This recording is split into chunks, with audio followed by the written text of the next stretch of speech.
Hello and welcome to the dungeon. I'm your host Rob. In today's video, which is probably going to be my last video in this house, as I mentioned before, my wife and I sold the house, and so my new video is going to be in a different place. But I thought I'd do kind of a follow-up or part two to a previous video I did not that long ago about the decline of Western storytelling. And the reason I was thinking about this is because I just finished watching, well, I kind of just powered through it on my day off, another Korean show called Parasyte the Grey. And well, I don't think it's necessarily the greatest show I've ever seen. It was only 6 episodes long. The episodes were 45 minutes to an hour each. And I felt like the story moved at a good pace. The characters all had relatable characters with like motivations and stuff like that. They were very clear and understandable. And then, of course, I've also been watching The Acolyte, the new Star Wars show, which has not been great. And I don't want to get into the weeds about things like characters who weren't born yet or whatever else. To me, those things are annoying. But the big problem with The Acolyte, in my opinion, is just bad storytelling and really poor pacing. I talked to one of my friends about this recently, but I was like, if the biggest complaint we had about The Acolyte was that Conehead Jedi there wasn't supposed to be born yet and he was in the show, then it would probably be a pretty good show if that was the biggest thing we had to complain about. Instead, I feel like people get lost in the weeds on things like that when like the story just isn't very good, The episodes are only 30 minutes long, and somehow I find myself falling asleep multiple times in an episode sometimes. We just finished episode 6. There's only 2 episodes left. And, we have characters flip-flopping back and forth on their motivations. Like May wants to kill the Jedi, and then she finds out Osha's alive. So now she wants to surrender to the Jedi and turn herself in. And then she decides to go back to trying to kill the Jedi again, apparently. And, Osha's now with, Sith guy. I can't remember anybody's names. I don't really care. And, she's thinking about killing him, and now she's not. And we need reasons why characters change their motivations. So today I'm going to compare what I've seen in The Acolyte to Parasyte the Grey. And Parasyte the Grey, it's on Netflix if anyone wants to watch it. It's actually based in the same world as a Japanese manga named Parasyte, which is spelled with a Y-T-E at the end, not I-T-E. And basically there's these weird alien parasites that come to Earth and take over people's brains, and then it's kind of an invasion of the body snatchers type thing. Plus the parasites feed on humans, right? Now, obviously the manga takes place in Japan, so Parasyte the Grey is basically a completely different story with completely different characters, but in that same world, which of course takes place in Korea because it's a Korean TV show, right? So it's, in that world, but it's not a spin-off, and it's not a retelling with those same characters. Which some people found annoying, but as somebody who's never read the manga, I had no problem with it at all. So we have a bunch of Korean names, but we'll just group people by their main thing, right? So the main girl is Suin. She gets infected with a parasite, but because she gets attacked by like a murderer at the same time, some crazy guy is trying to kill her, the parasite has to use a bunch of his energy to try to like heal her body, so it doesn't really take over her brain properly. And the parasite is very survival oriented, and so it realizes that it really needs to protect Suin, who we're just going to call main girl from now on, in order to survive itself, right? So it actually becomes a main character and is one of the good guys. Suin also has some problems. Main girl has some problems. The parasite in her brain is very, very strong, but it can't operate for long periods of time because it doesn't have full control. And so it usually just hides in the back of her mind watching everything that's happening. And so main girl has mostly control over what she's doing, but Parasyte's always watching and aware and tries to help her survive, like I said, because it knows that if she dies, it also dies, right? Then we've got Kang Woo. We're just going to call him Gangster Guy. There's going to be spoilers for both shows, The Acolyte and Parasyte the Grey, throughout this entire video, of course, so, be warned, right? I'll try to keep the spoilers to a minimum, but some are just going to be inevitable. Anyway, so Gangster Guy, he's a bit of a coward and kind of takes the path of least resistance. He eventually gets sold out by his gang, who offer him up as a peace offering with this other gang that they've been kind of having like a war with, essentially, right? And one of the reasons they give him up is because they just don't think he's very valuable. They know that he's not, really committed to their cause. He's just, blowing in the breeze, going wherever it's easiest, right? So about a bunch of his character arc is him having to find that there is something he wants to actually care about and was worth fighting for and taking a stand, right? And then we've got Jung Kyun, I think her name is. I don't know. She's the leader of Team Grey, which is this special military task force hunting down all the parasites and killing them. She's a very interesting character too, because she actually manages to capture one of the infected people and take them alive, which happens to be her husband, of course. So her husband gets infected when they're at the supermarket together. He starts freaking out and killing a bunch of people. And like the parasites there, they can turn their heads into like these weird tentacle things, and they have like eye stalks. They almost look like a flower in some ways. And they can spear people with these tentacles or turn them into like razor blades and slash people and stuff like that, right? And then main girl, she can only make one tentacle because she's only partly taken over, I guess. However, she's a lot more human and still has human emotions and expressions. The parasites aren't very good at that kind of stuff. And even though they retain human memories, they're just obviously not very human, right? When you talk to them, you're like, yeah, there's something off with this guy. So we're just going to call her Grey Girl because she's the leader of Team Grey. She was a very interesting character too. There's a scene early on when she reveals she has her husband and he's trapped in this like weird helmet thing, and they spray him with this chemical that kind of like suppresses his shape-changing face abilities, right? So he can't escape. But because the parasites are all like kind of telepathic, not really linked, but they can sense each other's proximity, right?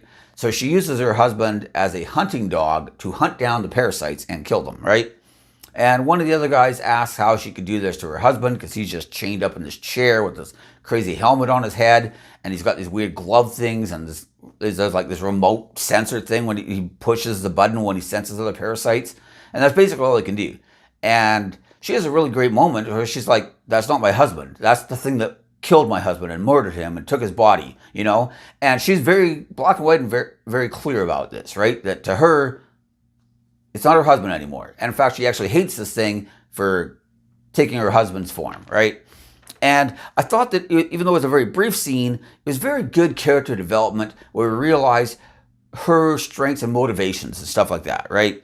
Then we have some other auxiliary characters. There's a guy named Cho Man. I'll just call him Cop, though. And then the cop has his partner, who of course turns out to be one of the bad guys, as it's so often true. We have the pastor, who's the leader of the parasites. He was a pastor and then he got killed.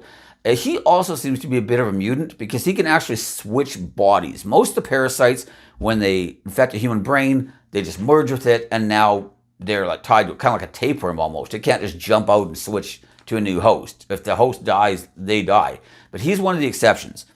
He's also different from most too because the parasites are very individualistic. And he kind of understands that even though individually the parasites are far stronger than any human being, the human beings are very organized and can communicate very well together. And as a unit, humans are just hunting down these parasites and killing tons of them now, even though Team Grey has a pretty horrible casualty count as well, I will say. A lot of them get killed in this show. But they also murder tons of, well, not murder, but kill tons of parasites too. They're quite effective, right? Especially since they have their hunting dog and they can hunt down the parasites. And one of the parasites' big strengths is their natural ability to like blend in and not be detected, right? But suddenly that's not really working for them. So anyway, the pastor, he's the leader of the parasites and decides to form this church, but it's basically just this cover for this organization where all the parasites can try to work together. And he basically wants to parasitize human organizations and take that idea, right? And he realizes that like taking our bodies but still being individuals isn't enough. And so he was a very interesting character as well because he was kind of different and he's trying to adapt not just, to the sense of taking over humans, but also to trying to become like a leader on the human organizations because he realizes that our ability to organize is really one of our greatest strengths. Then we also have Gangster Guy's sister, who of course is one of the parasites as well, right? So one of the things I really enjoyed about the show is, even though it's only 6 episodes, like I said, the Acolyte's only 8 episodes, but they're all like 30, 35-minute episodes, right? So runtime is probably fairly similar in length by the time the Acolyte is done, unless the last two episodes end up being really long. But given that we had a 28-minute episode, a 32-minute episode, a 35-minute episode, suddenly an hour and a half episodes are going to seem a little weird, I think. So I doubt that's going to happen in our last two episodes. But this show moves along at a nice clip, but it also takes time to develop these characters and help us to understand them. And like I said, we know what these characters are. We understand their motivations very early on, right? They don't have to explain a lot of stuff. We get main girl who, she ends up, her mom leaves the family and she marries somebody else and ends up having, family with some rich guy and really wants nothing to do with her anymore. You don't really blame the mom because her husband was abusive, so she leaves her husband and marries somebody else, right? But unfortunately, she leaves the daughter because new husband doesn't want anything to do with old husband's kid, right? So now the daughter is the one getting beaten and abused. So she ends up turning on him, turns him into the cops. He gets arrested. That's how she meets main cop guy because he's the one that takes care of her when she was younger. And so he's the one guy that she kind of trusts in the world because, he was there for her before, right? And so we have her. We also have the parasite inside her, who they end up naming Heidi. And Heidi, she just wants to live.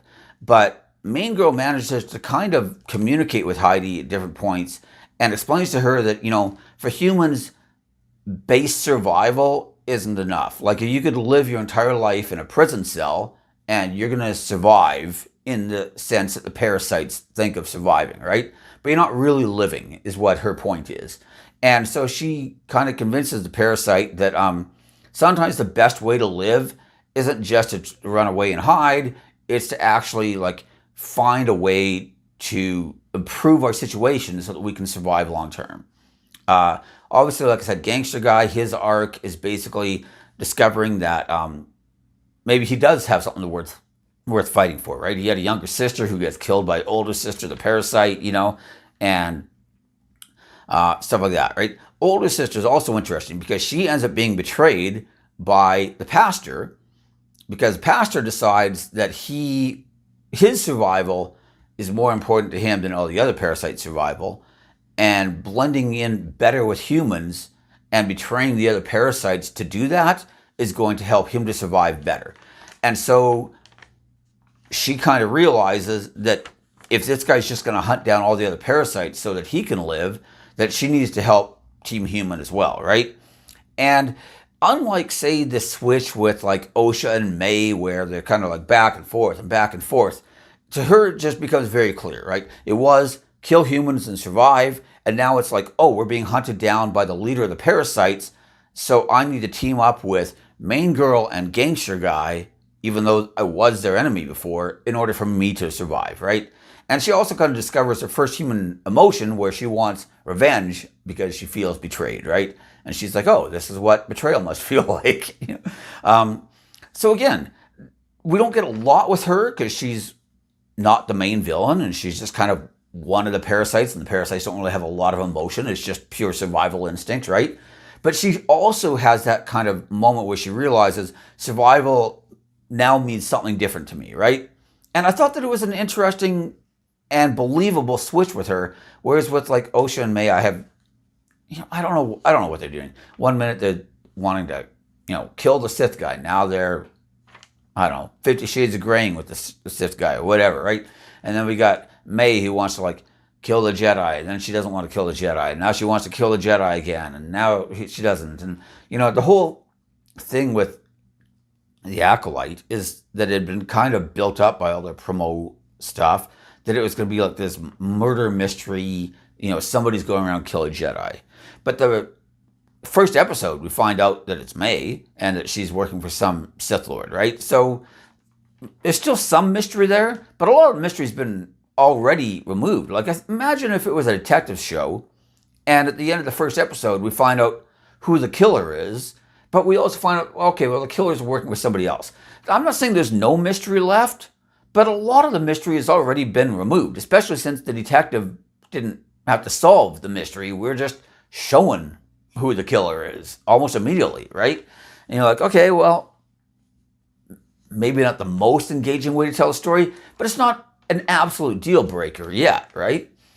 But then, we find out halfway through the show who that guy is. And, now the big mystery is like what really happened on the planet back when Osha and May were kids, right? But again, the only reason this is a mystery is because all the characters who know that just don't talk about it, right? So it's not like there's a big investigation again where the detective type character is trying to solve the mystery and figure out what really happened there. He already knows what happened there. He just hasn't told anybody. So again, the only mystery is the mystery to the audience where we're like, okay, well, can you just tell us then? And given there's only 2 episodes left, I assume they will. And, probably he's going to talk the Jedi did something bad. He killed all of the space witches or whatever, right? Whatever the mystery is going to end up being, it's going to be, shocking discovery. The Jedi are actually not so great, but whatever. I'm over it. The point is, though, that it's just not a very compelling mystery because there's no real push to solve the mystery from any of the characters. Osha and May aren't pursuing it in any real sense. Sol, the Jedi, obviously isn't pursuing it because he's the one who knows. Everybody else who was involved either knew and didn't talk about it or is now dead and didn't talk about it. There's no real mystery there, right? And, I just recently rewatched the old movie Chinatown from the 70s. Again, another great detective story. And even though we kind of find out who the killer is like halfway through the story, then it's kind of him putting the pieces together of why it's happening and what the plan is behind it and stuff. And then also how it happened so that he can, do the big detective reveal at the end, right? And so there are ways where you can reveal or discover these key bits of information early on. I mean, in Chinatown, one of the big plot twists is literally at the very, very, very end. So, if anybody hasn't seen it, it's a great detective movie. I would highly recommend it. So I won't give it away. But again, you can reveal some of that information and have other mysteries then tied to it, right? There's a lot of Sherlock Holmes stories where Sherlock Holmes has figured out who the killer is very early on. But now he has to figure out why and how so that he can actually prove the crime, not just accuse the person, right? And a lot of the mystery is revealed through characters like Watson, who becomes our audience stand-in, right? Where, he's now trying to solve the crime because Holmes has already solved it. And now, he's asking the questions of Holmes that the audience would normally be asking ourselves, right? So like I said, there are ways you can do this kind of stuff. You can have these information reveals at different points in the story. It doesn't have to be everything comes together at the end. But the problem I have with the Acolyte is that there is no murder mystery reveal here now anymore. Everything's already been solved, and the only question left is what happened on the planet, which they already know, they just aren't telling us, right? And that's not really a mystery in the sense that the audience isn't along for the ride trying to also solve the crime at home while watching the detective try to solve it, right? And frankly, that's the kind of mystery I prefer, right? And to be clear, Parasyte the Great isn't a mystery either. So it's probably not the best comparison. I'm simply saying that one show has well-written characters who are very well developed, and I understand that they have clear motives and reasons for acting. And even though the characters aren't super deep and complex, it's only 6 episodes of television, when we compare it to another show with a similar runtime, those characters are flip-flopping all over the place. I have no idea what their motivations are. So many key facts about them have been hidden from the audience, and they just seem to flip-flop on a dime, and so there's no real structure. There's no idea of this is who this person is. And as a result, there's no real character arc because we don't see this is clearly who they are at the start, this is what they have to overcome, and this is who they become at the end. And, like I said, one show had that, the other show so far hasn't. And they've got 2 episodes left. They could still try to redeem a bit, but it just seems very unlikely, I also wonder how they spent $180 million on that show because, whatever. When people make allegations that these shows are somehow money laundering, I used to think that was crazy. And then I started looking at, the Rings of Power and the Wheel of Time and now the Acolyte. And I'm like, Where is that money going? Did they spend it all on lightsaber special effects? Because it seems unlikely. I mean, you know, the special effects in a lot of these Korean shows are almost as good, and they're made for a fraction of the budget. I also kind of wonder, as a Canadian, this is something I was thinking about the other day. Korea manages to have a slightly bigger population than Canada, and yet they produce so much like pop music and TV shows and movies. And as I've mentioned before, I don't really like their pop music, but there's no denying that they have a lot of people that are celebrities both in Korea and throughout the rest of the world, especially in Asia, right? All these pop stars and everything else, but also TV and movie stars. And in Canada, we still talk about like Jim Carrey and Evangeline Lilly, even though those people have been around forever now. It's like, how come we don't have hundreds or thousands being produced in Canada? We could make our own shows. We could make our own TV shows and movies. We don't necessarily have to compete directly with Hollywood. A lot of stuff is filmed in Vancouver or Toronto or wherever, but it just isn't something we do. And, I watch videos on YouTube where it'll be like top 10 Korean, shows or movies in the month of July, And I'm like, man, I don't think we even make 10 shows in a year. They've got so many coming out that people are making top 10 lists for that month. And granted, some of those shows aren't that great in my opinion, right? But some of them are, And, we're going to have Squid Game 2, season 2 before the end of the year. We're supposed to have All of Us Are Dead season 2 is going to be out before the end of the year. So, they're going to have more great Korean shows still coming out. Hopefully seasons 2 of both those shows live up to season 1. I think that's going to be hard to do in some cases, but, we'll see what happens, right? Point is, somehow this tiny country with less than 50 million people manages to make tons of great stuff and produce tons of art. And you can complain that K-pop is very studio manufactured, which it totally is. So is American pop, right? But K-pop, they've really taken it to an art. You'll have 1,000 people apply to get into some girl band or boy band, and then, you just whittle it down on some, process until you're left with like the 5 or 6 or 4 or 8 or however many people are going to be in the group. And, but the runners up end up going into a different group half the time, or a third group or fourth, right? So, they're all manufactured. And that does lose a lot of its authenticity, So I'm not saying that it's the definition of high art either. I'm just marveling at the fact that they managed to produce so much. And, a country like Canada, which is a first world country, and we're not that far behind in population. I think South Korea is like 47 million and Canada is around 39 or 40 million. And yet, they just produce tons of stuff, which we really don't. Maybe it's because we're right next to America, so it's just easier for us to let America make everything here, for cheaper. I don't know. But it is crazy to me. Anyways, that's a rant on the side. My main point was that over and over again, I'm finding that a lot of North American stuff is just very shallow. We do not have well-written characters anymore. We do not have a lot of like even romance, right? And I'm not trying to, I do not like rom-coms. They're just not my thing, right? But even romance, if you look at like the traditional action hero guy, like Schwarzenegger, Stallone type, Bruce Willis, those type of shows, right? Like Die Hard type of things, right? Commando, whatever, right? There's this thing where usually, the guy gets to like be the hero, beats the bad guys, saves the world, and gets the girl, And that's kind of the male fantasy, right? Where are those kind of shows these days? I'm not saying there's none. You do have, a lot of the Marvel superhero movies kind of fit that mold a little bit. Not always, but they're sort of in that same genre in some ways. But, when was the last time we had a movie like True Lies, for example? Even all the James Bond stuff lately, it's not really him like getting the girl anymore, right? Now it's him crying over some girl that died 3 movies ago kind of thing.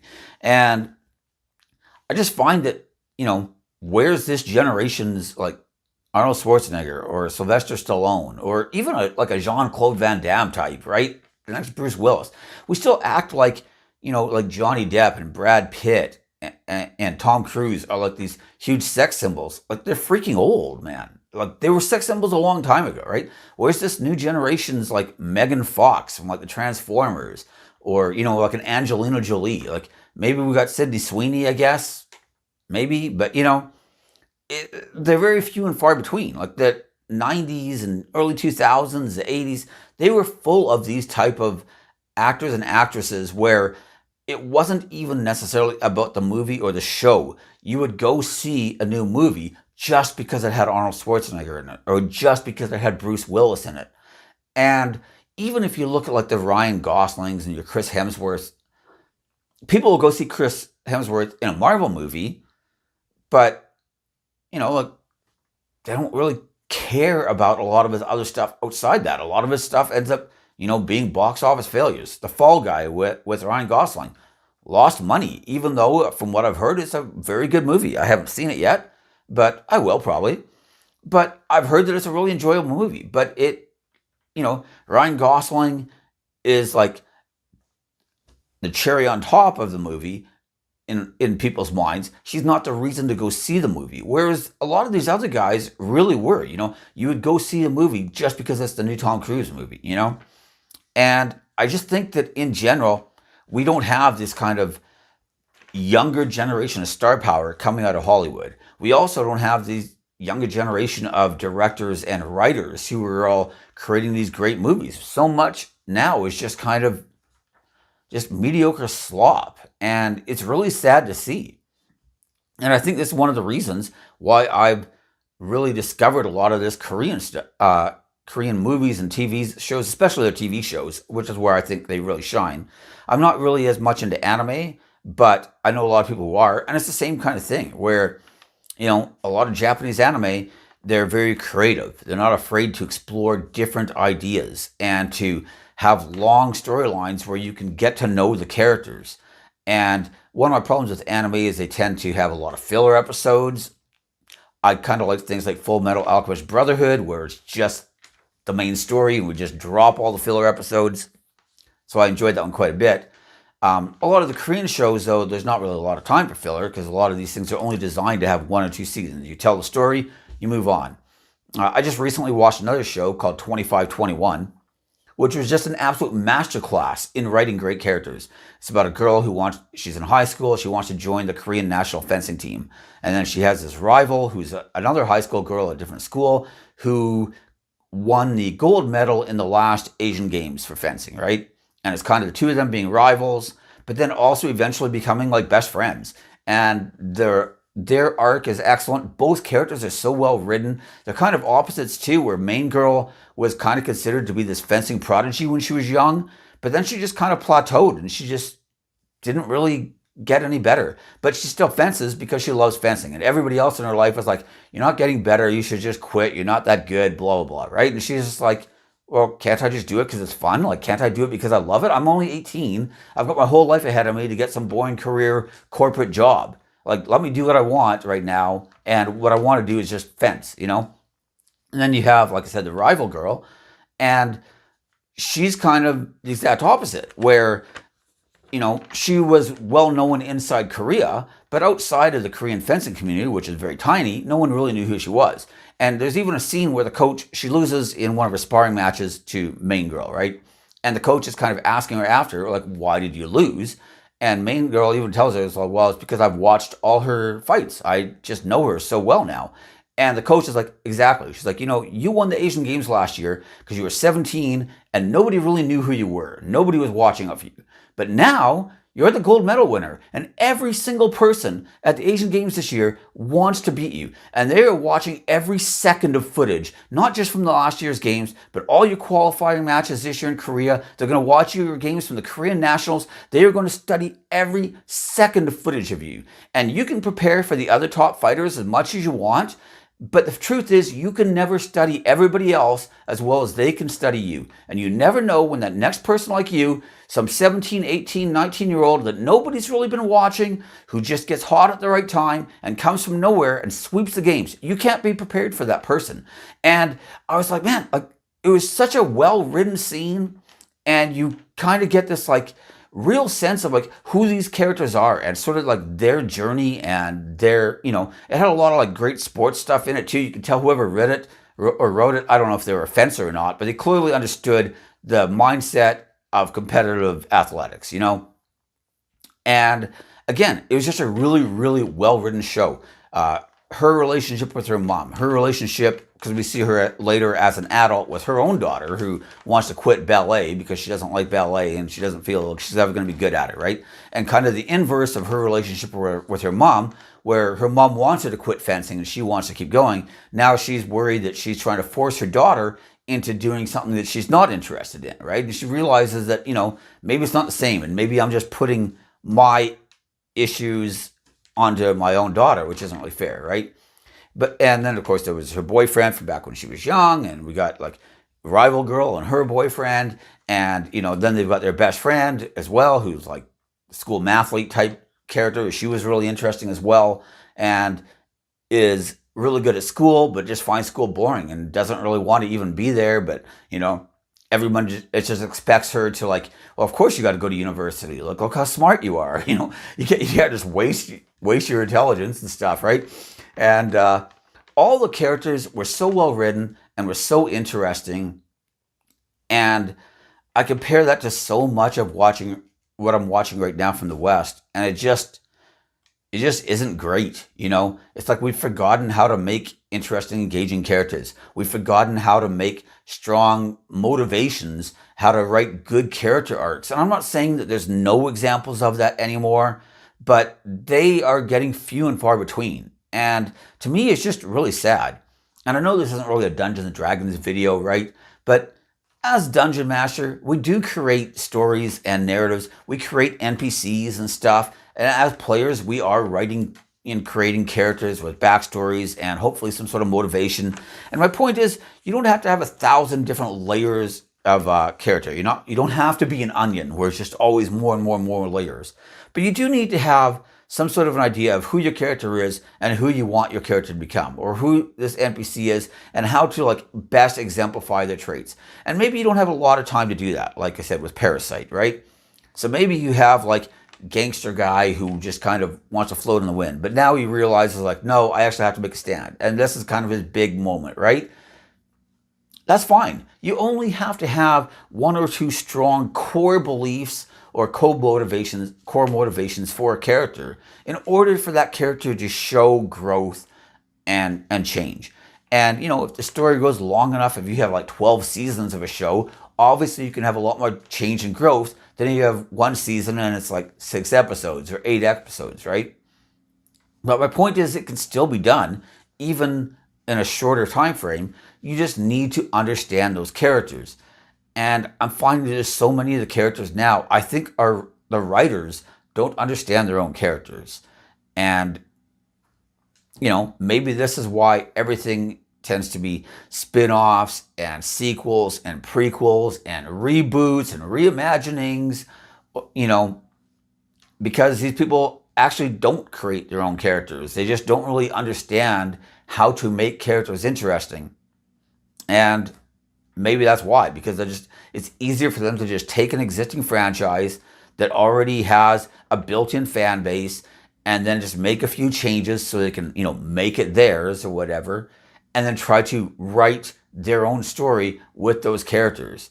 But inevitably, these characters end up behaving in ways that they never would have behaved originally. And this makes the fans of the original property angry, and then we get all this backlash. And then usually they blame the fans for their own bad writing, And, none of these people have taken accountability for any of this stuff. And the cycle just keeps continuing and continuing as they constantly blame the fans. And I'm not saying the fans are guiltless either, right? Like, there are a lot of people on the internet who just take things way too far. Like, let's just be honest about that.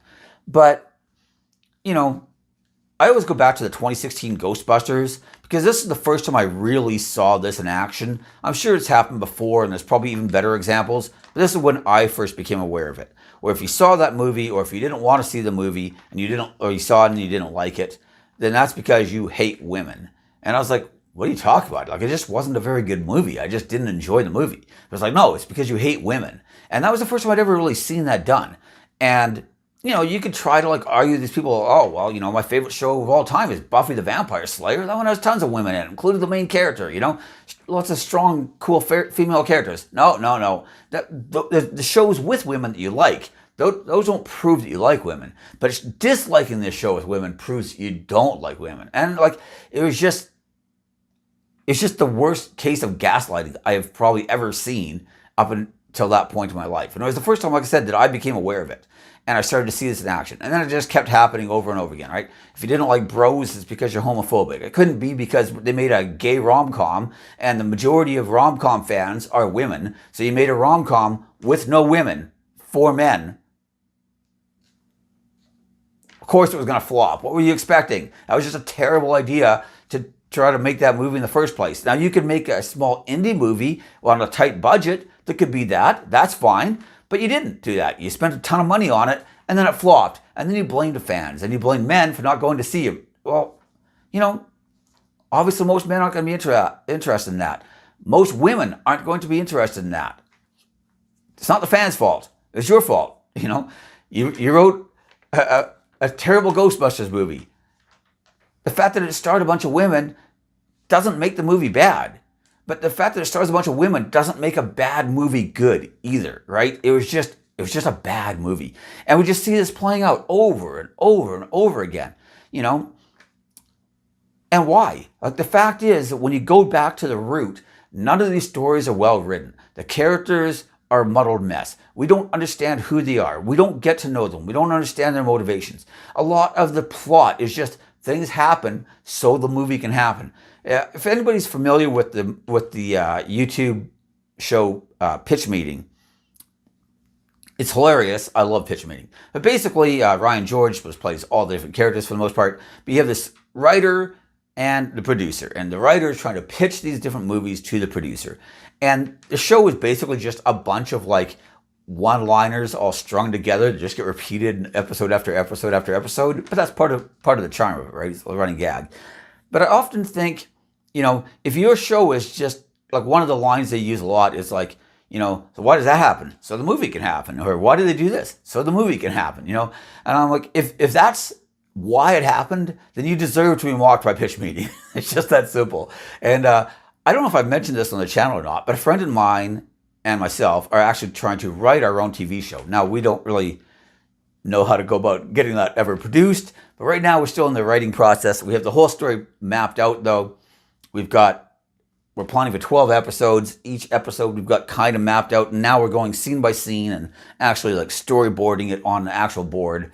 And then we're going to write our script and our screenplay and everything else, and try to get made. Who knows, right? Originally it was going to be a Star Wars show, actually, but given the current state of Star Wars, we're just like, you know what? Maybe we'll just make our own IP, and then we'll have a little more freedom. We can do, more of what we want to do, right? And so I think we're going to go that route instead. We didn't have any Jedi or Sith in it anyway. It was going to be more like an Andor type of show where it's just in the Star Wars universe. So now it's just not going to be the Star Wars universe. But maybe it's because I'm trying to write a TV show that I'm a lot more critical and hyper-focused on what I see as just being bad writing. And by the way, I'm sure my own show will have plenty of instances of bad writing too. I don't really know what I'm doing. I wrote a book once, but it was like 25 years ago. And frankly, I think the book had a lot of like great moments, but I wouldn't say it was a great book. It was my first time trying to write a book.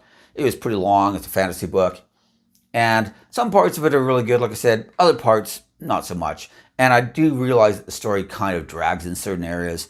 So, whatever. But it was a good learning experience. And since then, I think I have grown a lot in my writing abilities. And so I actually feel like our TV show is actually the opposite problem. Is like we are on a very tight frame here. We're like, man, we got to fit a lot into this show.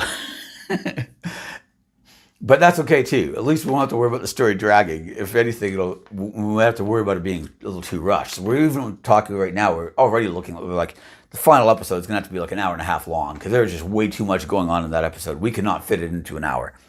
But anyways, so like I say, because I'm focused on that, I think that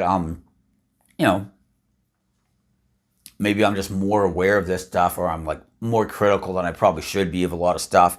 But the truth is, when you look at like the viewership numbers of a lot of these type of shows, no one else is liking this stuff either, right? You know, like I said, there's still some good stuff being made. House of the Dragon's been very enjoyable. I've been liking that. I don't know if I loved it as much as the early seasons of Game of Thrones, but it's been very, very good. And so, you know, there's still some instances of great writing out there, but just more and more lately, you know, it just seems to be kind of mediocre sludge, except for The Wheel of Time, which of course is maybe the worst TV show of all time, sadly enough. Anyways, I'm starting to ramble, so I think this is probably a good place to end the video. I mostly just wanted to talk about, you know, more about the art of storytelling and what I see as being good or bad. I do realize that, you know, I've started to do less and less D&D content lately, but that's mostly because we just don't have the new books yet. I know Trent Monk's been doing a lot of stuff, but he's gotten like a early edition, you know, and as D&D's been releasing videos, they've revealed some stuff, which I think is pretty cool. I have been watching a lot of that stuff, but really, I'm just ready for the book to come out, and then we can start diving into the new edition or half edition or update to the current edition or whatever Wizards going to call it. I'm just probably going to call it 5.5 because really that's basically what it is. Let's be honest, you know. But anyways, hopefully that arrives soon, and then we can start getting more actual D&D videos. We can start doing tons of videos about all the new subclasses and everything else.